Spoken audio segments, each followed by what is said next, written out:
محترمہ مریم نواز شریف، جنہوں نے ہمیشہ مجھے بھائی کہہ کے پکارا ہے اور میں نے بھی ہمیشہ ان کو بہن سمجھا ہے اور بہن کہہ کے پکارا ہے۔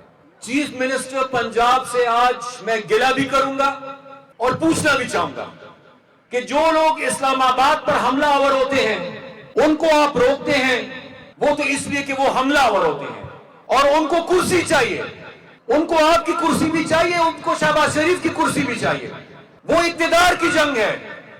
ہم تو لیاقت باغ اقتدار کی جنگ کے لیے نہیں آ رہے تھے اور نہ آئیں گے۔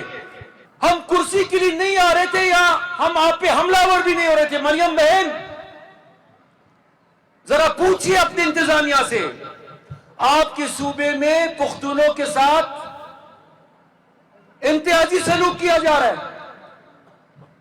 آپ وزیر اعلیٰ ان کی بھی ہے جو اردو اور پنجابی بولتے ہیں، لیکن آپ ان کی بھی وزیر اعلیٰ بنیے گا جو پختون اور وہاں پر آباد ہے اور وہاں پر مزدوری کے لیے آئے ہیں۔ ہم لیاقت باغ اقتدار کی جنگ کے لیے نہیں آ رہے تھے، بلکہ پختونوں کے ساتھ جو ظلم اور زیادتی وہاں پر ہو رہی ہے، ہم صرف اس لیے آ رہے تھے کہ ہم ان پختونوں کی آواز بن سکیں۔ اور آپ کی انتظامیہ نے، آپ کی حکومت نے ہمیں روکا،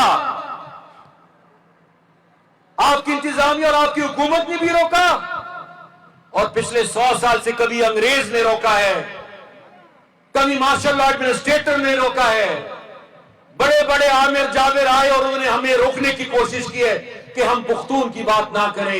لیکن بہن، 100 سال بعد بھی یہاں پر آج یہ مجمع گواہ ہے کہ 100 سال پہلے بھی یہ آواز گونج رہی تھی اور 100 سال بعد بھی آج یہ آواز پختونوں کے لیے گونج رہی ہے۔